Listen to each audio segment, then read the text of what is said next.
Support for this NPR podcast and the following message come from Wix.com, a web platform for creating your own professional website. Join over 125 million people already using Wix to tell their stories online. Go to Wix.com to create your website today. All this year, NPR is looking at the pivotal events of 1968. 50 years ago today, in the early hours of June 5th, Senator Robert F. Kennedy had just won the California primary, a key win in his quest for the White House. But soon after, the Democratic contender for the nomination was gunned down in a kitchen hallway as he walked through the kitchen of LA's Ambassador Hotel. Kennedy died the next day. Today, 50 years on, Americans young and old are still wrestling with RFK's legacy and working to breathe new life into his social justice ethos. NPR's Eric Westerveld has our story. Where the Ambassador Hotel once stood in LA's Koreatown neighborhood is now home to 6 public schools. This 20-acre patch of real estate could have easily become just like the high-end condos and office buildings sprouting all around it. But people with vision thought that. In the spirit of RFK, they took on big real estate developers, including one named Donald J. Trump, and took a stand for underserved neighborhoods.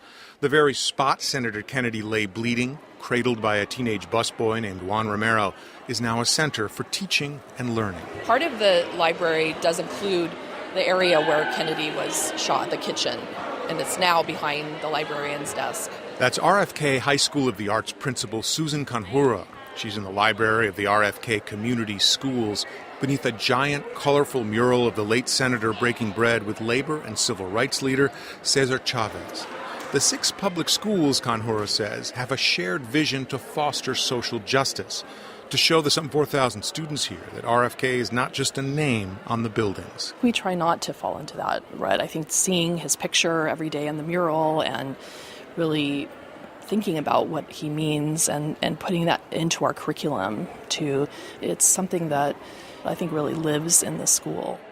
An older generation, too, especially those who lived through RFK's death, are also still wrestling with his legacy and relevance today.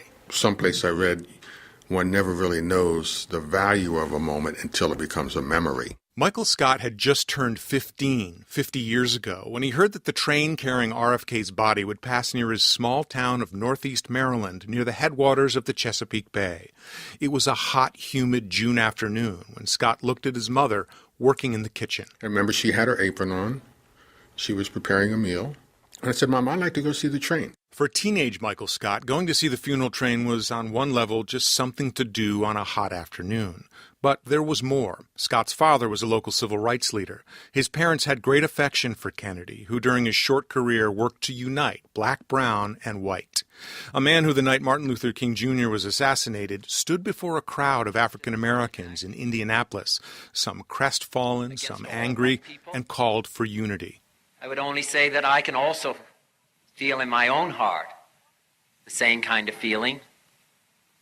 I had a member of my family killed, but he was killed by a white man. There was something beautiful about him just being truthful, which is lacking today. It's not a fashionable concept to appear vulnerable or to appear authentic. Scott and his mom were among the estimated 1 million Americans of all colors and classes who spontaneously lined stretches of train track from New York to Washington, D.C. in what one writer said marked a long, sad human chain of mourning. A train carried his coffin to Washington. I was kind of in a blur. You know, it's like losing a close member of the family. Georgetown law professor Peter Edelman knew Robert Kennedy and worked as his legislative aide in the Senate from 1964 until the end. He attended the funeral at St. Patrick's Cathedral in New York and rode the funeral train down to Washington. As we went down, clickety-clack down the tracks, mile by mile, seeing people in the thousands told us what an enormous loss that was, and also what a broad support there was for him. As the train passed, many say they felt like hope and justice had been knocked down in an America already rocked by assassinations, Vietnam, and urban uprisings. Back at the RFK Community Schools, teacher Elizabeth Mora says it's a challenge making RFK and that history relevant and alive for today's teenagers. Mora, who teaches geography and AP government, says that's where President Donald Trump comes in. To help them understand that these are fights that people have been fighting for a very long time. Mora says Trump's policies, especially his crackdown on illegal immigration, are deeply challenging for many of her students, a majority of whom are Latino. Yet it's exactly that kind of challenge for today that Mora loves about teaching here, to make RFK more than a ghost and a mural. To kind of help our students find the agency in themselves, to continue fighting for what they want in their communities, equity, social justice, health. Turn it into a society that we want.